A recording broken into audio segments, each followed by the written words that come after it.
नमस्कार, news express देख रहे हैं आप। मैं हूं केशव। कहते हैं हरियाणवी ताऊ से पंगा मत लेना। वो नहीं बोलते हैं, जब बोलते हैं तो झंडे गाड़ देते हैं। यही कुछ हाल राज्यसभा में देखने को मिला है, जब एक हरियाणवी ताऊ रामचंद्र झांगरा ने बिल्कुल कह सकते हैं विपक्ष के तोते उड़ा दिए। ऐसा गर्दा उड़ाया जिसकी खूब चर्चा हो रही है। उन्होंने क्या कुछ बोला उस पर हम चर्चा करेंगे और हमारे साथ मौजूद हैं अमीन अहमद सर। अमीन सर, रामचंद्र झांगरा ने आजादी से लेकर आज तक का इतिहास या कह लें कच्चा चिट्ठा जो है कांग्रेस का, उसको खोल कर रख दिया। किस तरीके से एक कह सकते हैं अंग्रेज ने भारत का बंटवारा करवाया, किस तरीके से एक अंग्रेज जनरल ने लाइन खींची जिसने कह सकते हैं लाखों हिंदुओं माओं की सिंदूर उजाड़ दिया, कोख सुनी कर दिए, अनाथ कर दिया और भारत का बंटवारा कर दिया। उससे लेकर आज तक का इतिहास उन्होंने ताऊ ने एक तरीके से खोल दिया कच्चा चिट्ठा। आप इसको कैसे देखते हैं सर? नहीं, बिल्कुल सही बात है। ये तो ऐतिहासिक फैक्ट है जो बोल रहे थे रामचंद्र झांगड़ा जी कि रेड क्लिफ जो है लंदन में बैठा है और भारत का बंटवारा वहां से कर रहा है। तो ये जब आप ऐतिहासिक फैक्ट देखेंगे तो ये सारी चीजें समझ में आएगी।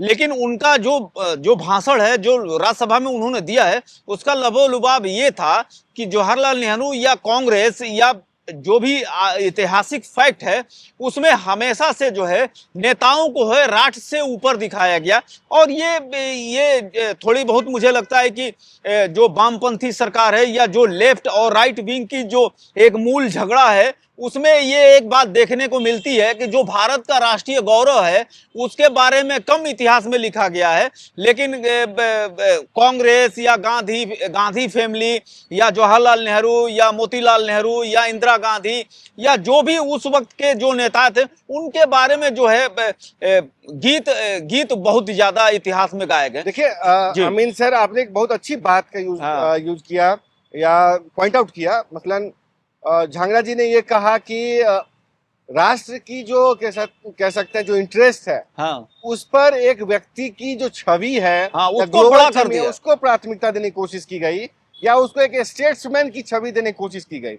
इसका क्या मतलब है? दूसरी बात, उन्होंने जो ये कहा कि किस तरीके से सेना इंतजार करती रही, कार्रवाई की इजाजत नहीं दिए गए। दूसरी तरफ जो कबायली है वो कश्मीर में आ गए, फिर इसको यूएन में डाल दिया गया। क्यों? पाकिस्तान नॉर्म्स मान नहीं रहा था और आपको यूएन की पड़ी हुई थी, क्यों आपको लगता था? उसके बारे में एक और कहावत है कि भारत को यूनाइटेड सिक्योरिटी काउंसिल का मेंबरशिप मिल रहा था लेकिन चीन को दे दिया गया।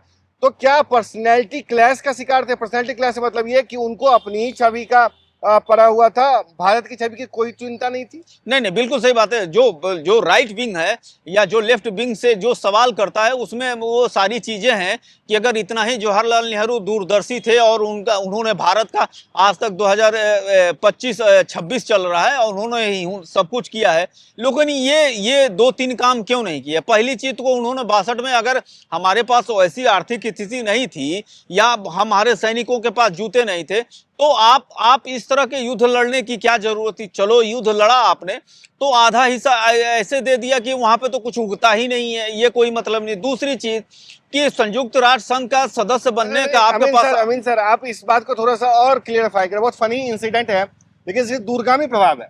आपने जो वो कुछ उगने वाली जो बात कही है उसको लेकर के मैं नाम भूल रहा हूँ, लेकिन उस एक संसद में इस मामले मतलब चर्चित प्रसंग है कि एक सांसद ने नेहरू सरकार से सवाल किया कि नेहरू जी ये कहते हैं कि इसलिए चला गया तो चला गया, भारत की जमीन थी, चीन के पास चला गया तो उसके कोई मतलब नहीं क्योंकि वहां पे कोई एक घास भी नहीं उगता है।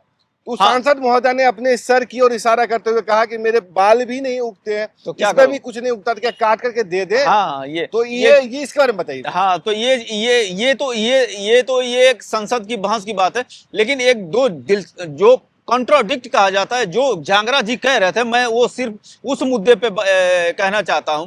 जैसे आप ये देखिए कि जो राजघाट है या जो प्रधानमंत्री जो है इस दुनिया से दिवंगत हो जाते हैं, जो उनके लिए जो समाधि स्थल बनती है, आप ये देखिए कि भारत सरकार में यही लोग 70 साल से राज करते आए हैं, कभी वहां पे जो है किसी और पूर्व मुख्य प्रधानमंत्रियों को जगह नहीं मिली। वो भी ये झांगरा जी ये बात कह रहे थे कि हमेशा से गांधी फैमिली या जो है जवाहरलाल नेहरू के परिवार के लोग समझते थे कि जो राजघाट है या जो वहां पे समाधियां बनी हुई है वो उसमें दूसरे को नहीं मिली, लेकिन प्रधानमंत्री मोदी जब आए तो उन्होंने चंद्रशेखर को वहां पे जगह दी, वहां पीवी नरसिम्हा राव को मिला, फिर उसके बाद से जो है क्या कहें कि प्रणब मुखर्जी साहब को मिला। तो ये सारी चीजें भारत रत्न वाली भी बात है, उसमें भी ये कंट्राडिक्ट होता है कि कांग्रेस उन्हीं लोगों को देती है जो कांग्रेस समर्थक होते। तो ये सारी चीजें हैं जिसको अब जो है उजागर किया। दूसरी बात, जो भारत का गौरव है, जैसे भारत के विशाल मंदिर, भारत की खान पान, भारत के मंदिरों का चित्रण, भारत में जो लोकल अहिल्याबाई, चाहे तात्या टोपे, चाहे लक्ष्मीबाई, तो इनको इतिहास में कम जो है जगह मिली, जबकि दूसरे जगहों पे बात है। इसी को लेके राइट विंग में ये बात चलती। आपको केशव को भी मालूम है ये बात, और दर्शकों को भी शायद मालूम ना हो कि जो मैं कहने वाला हूं कि जैसे नेवी को जो है, भारत में नेवी में सबसे स्ट्रांग जो पोजीशन माना जाता है वो शिवाजी की सेना को माना जाता है। उनके फ्लैग और उनके गीत और वो सारी चीजें उनको दी गई है। पहले जो है उसमें जो है अंग्रेजों का जो बात होती थी, अंग्रेजों के धुन होते थे, उसके हिसाब से जो झंडे लगाए जाते थे। आप राजपथ अभी तक था, उसको राजपथ से हटा के जो है कर्तव्य पथ किया गया। राइट विंग या प्रधानमंत्री या बीजेपी की सरकार का कहना है कि जब हम गुलामी से निकल चुके हैं तो गुलामी से निकलने का कोई प्रतीक होना चाहिए। इंडियन पैनल कोड को हटाया गया, इंडियन पैनल कोड अंग्रेजों द्वारा दिया गया है, आईपीसी, सीआरपीसी, तमाम ऐसे सारी जो कानून चीजें है। तो ये एक विवाद का कारण, इसी को जो मूल जो केंद्र था वो ये था कि कांग्रेस ने हमेशा से जो है सिर्फ अपने को ही सर्वश्रेष्ठ समझा है और देश से ऊपर समझा है। वो चाहे वो प्रधानमंत्री जवाहरलाल नेहरू हो या जो भी कांग्रेस के दिग्गज रहे, इंदिरा गांधी से लेके राजीव गांधी। कांग्रेस राइट विंग का एक और आरोप है, क्या यही देश के महान पुरुष हैं पूरे हिंदुस्तान में?